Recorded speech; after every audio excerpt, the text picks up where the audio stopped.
Welcome back to our channel, where we share updates and untold stories about Catherine, Princess of Wales, and her royal family. Today we bring you some news.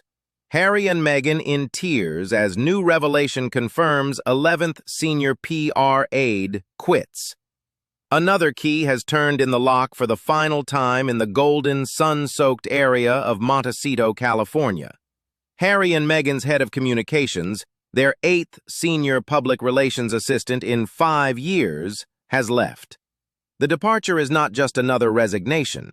It is an indication of a deeper, more damaging crisis, a strategic paralysis that is affecting a worldwide brand that was founded on the promise of a new, more real path ahead. Now that the Duke and Duchess of Sussex are facing a year of reckoning, insiders, strategists, and royal watchers are asking the one question they do not appear to want to answer.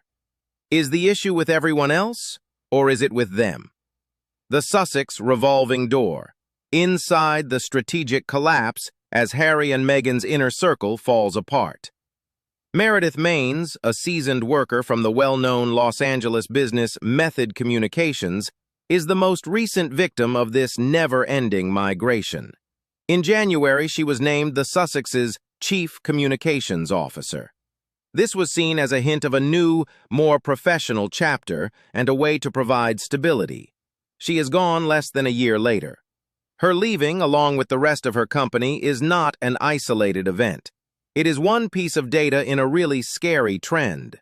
5 years, 11 senior communications gurus.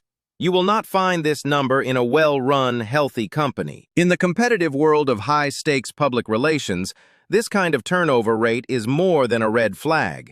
It is a 5-alarm inferno that shows there is a fundamental problem with the way the business runs.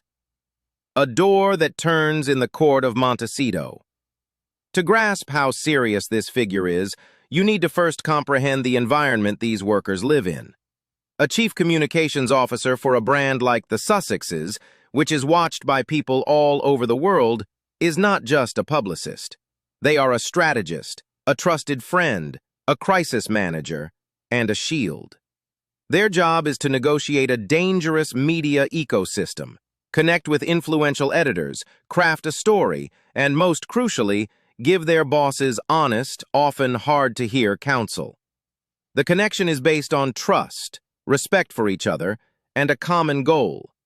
This partnership has broken up 11 times in 5 years, which means that one or more of these areas must have gone horribly wrong. Veteran PR strategists in London and Los Angeles, who asked not to be named to avoid professional consequences, are clear.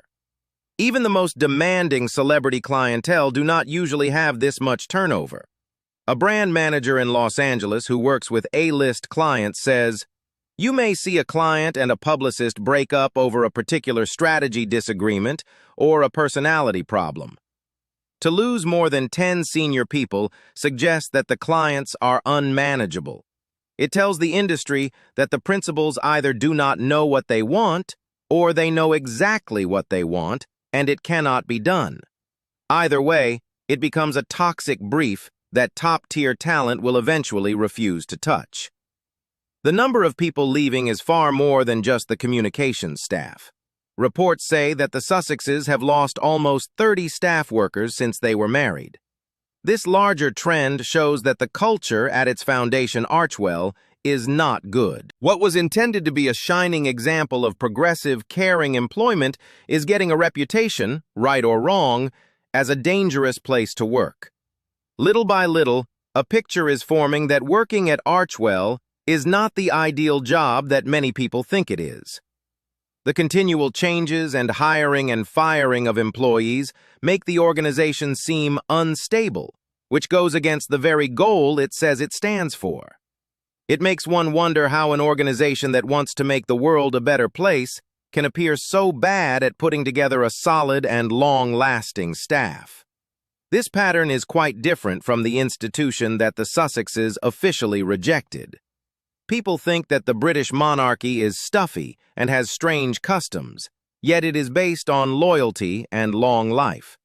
Advisors and courtiers often work for decades, making them living records of the history of the organization.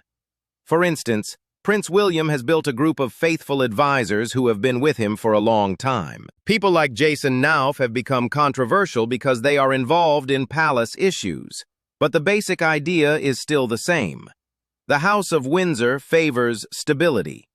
Good businesses, good individuals, and excellent monarchies all have trusted advisors who have been with them for a long time.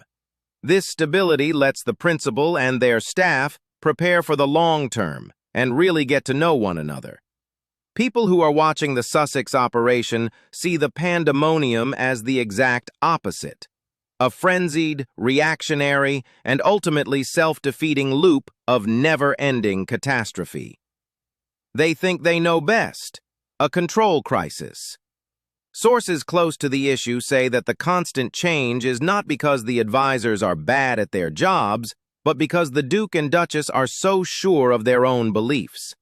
The main accusation, which has been made by many former co-workers, is straightforward and quite damaging. Meghan, in particular, does not listen. People say that she and Harry are completely convinced by their rightness, which means they believe that they alone understand the specific challenges they confront and the best way to go ahead. Even if the results are bad, this psychological dynamic is not hard to grasp. Meghan Markle made a name for herself in Hollywood, a place where those who believe in themselves, work hard, and know how to market themselves may get ahead. Everyone agrees that she is smart, well-spoken, and motivated. When she joined the strict, hierarchical realm of the British monarchy, she ran into an institution that expects respect for tradition and guidance from a group of courtiers she probably saw as old-fashioned and unhelpful. She said that her time with the firm was traumatic, which added to the story of being an outsider under assault. This experience seems to have given them a strong skepticism of any established advisory system. The Duchess appears to have decided to take full control of her own story because she felt ignored and unprotected by the royal machine. As a long line of former PR professionals can now confirm, the issue is that this need for control has turned into a refusal to accept competent advice. It must be exasperating, as one former aide put it. Imagine being Meredith Maines, a professional with a great CV who was hired to run a global brand, and then clients who think their own instincts are better than years of industry experience overrule your carefully thought-out plan. Harry's part in this situation is just as important. His whole life has been a fight between his obligation to the public and his own pain. His strong, almost primitive urge to keep his wife safe is what drives him throughout his life after being a king. This dedication, although commendable on a personal level, may prevent him from objectively evaluating the efficacy of their joint approach. If Meghan is the one who planned how they would handle the media, Harry is the one who fights for it the hardest. They create a closed loop, an echo chamber where their own story of being wronged and right is always reinforced. Any voices who disagree, even those they pay for professional guidance, are eventually discarded as part of the issue. They hire professionals to handle the problems, but as has always been the case, even when they were working royals, they are still quite hesitant to listen. The ghosts of palace protocol. The way the Sussexes handle public relations is a big change from how royals have done things for the last 100 years. The Queen Mother famously said, "Never complain, never explain," which has always been the Windsor motto. This approach, which the contemporary media frequently finds annoying, was based on a thorough knowledge of the monarchy's unique place in the world. The institution's authority comes from the fact that it is mysterious, has a lot of symbolic weight, and can stay above the dirty politics and celebrity fights that happen every day. To interact, explain, or provide a different story was to make the institution itself less important, making the monarch just another voice in a crowded room. Harry and Meghan have turned this idea on its head. Their plan is to constantly complain and always explain. Their whole public persona is now based on giving their side of the tale, from their explosive interview with Oprah Winfrey to Harry's tell-all novel, Spare. and their Netflix docuseries. This Americanized, celebrity-focused way of doing things is quite different from the customs they were born and married into. This disagreement in beliefs is probably a big reason why they cannot keep their communications personnel. A public relations expert who knows how the UK royal system works would tell you to be careful, keep things private, and think about the long term. A publicist for an American star would suggest a more aggressive, attention-grabbing strategy. The Sussexes appear to be stuck between these two worlds. They want the respect that comes with being royal, but they also use the aggressive techniques of Hollywood stars. This lack of strategy consistency makes it hard for any communications head to do their job. How can you help a customer who wants to be viewed as a respectable global humanitarian on Monday, but then attacks their family in a very personal and hurtful way on Tuesday? The ghosts of royal problems from the past are still very much alive. The abdication of Edward VIII and his subsequent life in exile with Wallis Simpson serve as a disturbing historical analogy. The Windsors, like the Sussexes, thought that the institution and the press did not understand them and treated them unjustly. They also tried to shape their own story via books and interviews, but this just made them feel more alone. Their royal aura steadily faded until they were perceived as nothing more than high society oddities. The lesson from their journey is clear. A king seldom wins the war for public opinion by directly confronting people. It is achieved by quiet duty, stoic fortitude, and an unshakable emphasis on service, the exact things that Harry and Meghan seem to have turned their backs on. The circle of blame. This built-in strategic conflict always leads to bad publicity, which then leads to what insiders call a vicious loop of blame. The Sussexes have been the subject of a lot of bad news articles in the last several years. Many well-known publications, such as The Hollywood Reporter and Vanity Fair, have done in-depth investigations that included multiple sources who said Meghan was a bullying boss. The claims were harsh and specific, with some saying she was a tyrant in high heels who reduced grown men to tears. Meghan has always strongly denied these claims, both the more recent ones and the similar ones that came out of Kensington Palace, but their persistence has hurt her brand in a big way. People who know the Sussexes well say that when these things come out, the Duchess's first thought is not to look in the mirror, but to blame her communications staff. It is easy to see why a bad narrative must be the product of a PR failure. The publicists, on the other hand, are in a bad position. Their reaction, which was probably given with different levels of diplomatic skill, would be just as simple. If you behaved better, these tales would not be published about you. Or, more professionally, we cannot change the story because of how things really are. This cycle is bad for you. It breaks trust and makes it hard to work together. The publicist feels like they are to blame for something they cannot control, and the client feels like they are not being protected and are being deceived. In the end, there will be another resignation, another story about staff turnover, and another story that backs up the idea that the Sussexes are hard to deal with and chaotic. The internal response to the issue that the PR team was engaged to fix makes it worse. They are stuck in a feedback cycle that they created, where every time they try to combat the bad story, it simply becomes worse. This has happened not just in how they handle the press, but also in their creative work. Critics called their highly publicized Netflix series a car wreck that was too self-indulgent and repetitious.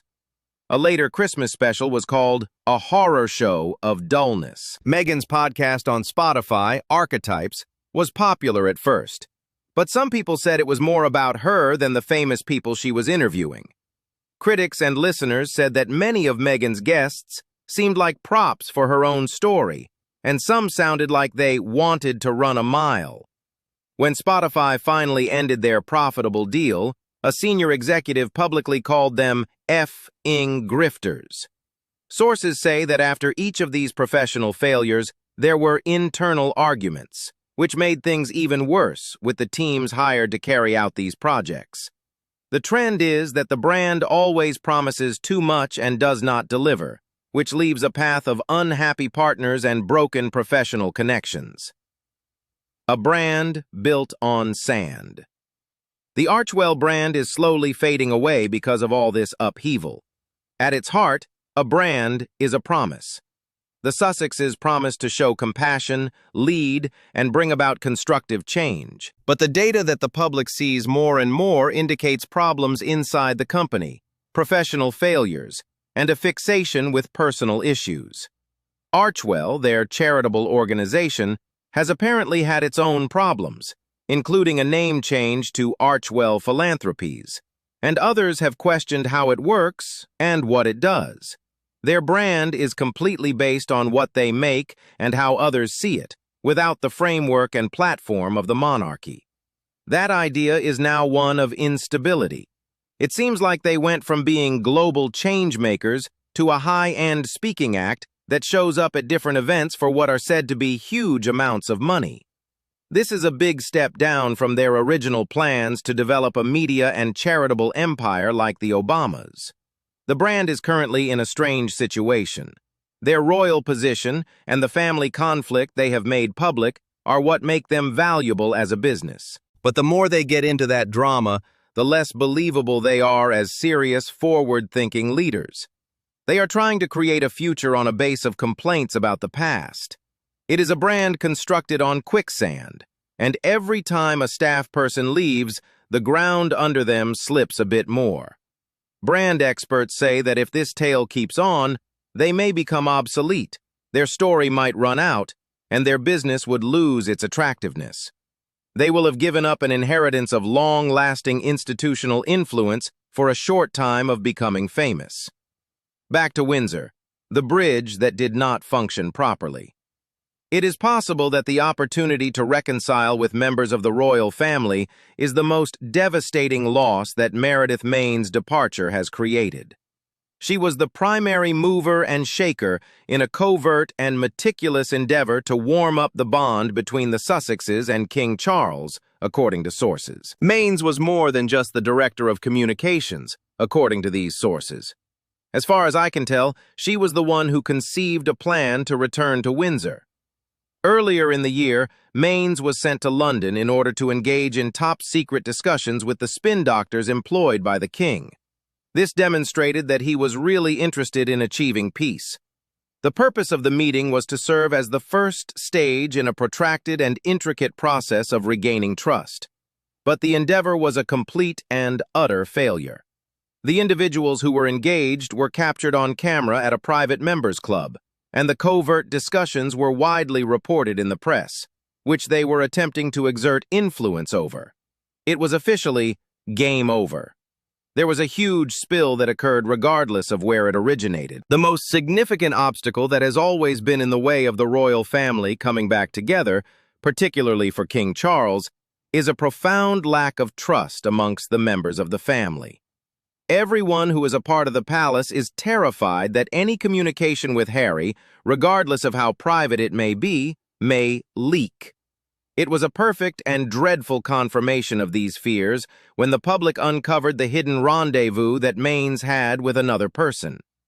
It adds to the idea that the Sussexes either are unable to keep their lips quiet, or more likely, that they use the media in order to exert pressure on the family on purpose. One of the most prominent supporters of this peace attempt on the Sussex side is no longer a member of the board now that Mayne's has left. The bridge that she was attempting to build is now a heap of debris thanks to her efforts. It is possible that this failure was the last straw that broke the camel's back in her connection with the Duke and Duchess. In addition, there are many who believe that the repercussions that resulted from the event with Thomas Markle could have also had a role in this. A great number of individuals were of the opinion that the manner in which Meghan's estranged father's health crisis was handled was a public relations disaster. Rather than a carefully worded message, the majority of respondents believed that all that was required was a simple phone call or visit. In the case of a public relations head like Mayne's, the fact that she was required to defend a strategy with which she could have fundamentally opposed, while simultaneously seeing her efforts to make peace in public fail, may have been the last straw, a fiction about two brothers and a kingdom that are apart from each other. As the scandal surrounding the Sussex family continues to develop, it casts the long shadow over the reign of King Charles III and the future of Prince William as his heir. In a precarious situation, the king must protect both the institution of his position as king and his instincts as a father to a child whom he is expected to continue to cherish. This puts him in a difficult position. It is a clear illustration of this issue that he has chosen to omit Harry and Meghan from any official role on his upcoming state visit to the United States of America. In order to commemorate the 250th anniversary of the United States' independence, the king will go to the United States. This political gathering is of the utmost significance. The king will not have time to see his son and daughter-in-law, according to the palace channels, who have made this information abundantly clear. Not only is this not an assault on the individual, but it is also a cold and merciless act of statecraft. It is common knowledge among the king and his advisors that any gathering, regardless of how brief it may be, would rapidly become the tale. The soap opera of the family would completely seize control of the diplomatic objective of the visit, which would be detrimental to the soft power that is the most valuable asset that a king has. As the leader of the British state, the king cannot allow a home drama that was created by his son to interfere with his official obligations. This is because the king is the head of state. There is no ambiguity in the message. Duty comes first. A vast and insurmountable chasm has developed between the king and his son, and it is impossible to heal this gap. The position of Prince William is far more powerful. In addition to that, he will be traveling to the United States for the World Cup in his capacity as president of the Football Association. People who work in the palace are firm believers that he will take measures to ensure that he is nowhere near his brother. Not only does this pertain to William's emotions, but it also pertains to the destiny of the crown. He has seen what he believes to be his brother's continuing assault on the organization that he has committed his whole life to serving to the best of his ability.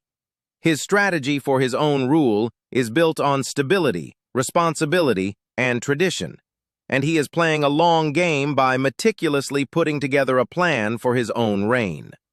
In order to do this, he must prevent the situation in Sussex from growing any more dire. On the one hand, he is making a distinct distinction between the stability, seriousness, and service offered by the monarchy, on the one hand, and Montecito's instability, infamy, and controversy on the other. When it comes to protecting the long-term health of the institution, he believes that this is a brutal but necessary method. It would seem that the relationship between the two brothers, which was once extremely strong, has been irreparably destroyed despite their best efforts. This is the ghost of the Prince of Paradise. The scheme that Prince Harry has devised is becoming more and more terrifying as the dust settles on each departure. Those who are interested in the royal family are getting more concerned that he is on the verge of becoming just as much of an outsider in the family as his uncle, Prince Andrew, who brought shame upon the royal family. Undoubtedly, the parallel is not without its flaws. Compared to the allegations made against Prince Andrew, these allegations are far more serious and severe. However, in terms of their position within the family, the conclusion may be sadly the same: complete and total absence from the family. In very different ways, both of these individuals have been detrimental to the royal brand. They are both excluded from all significant state events and have lost their responsibilities in the public eye.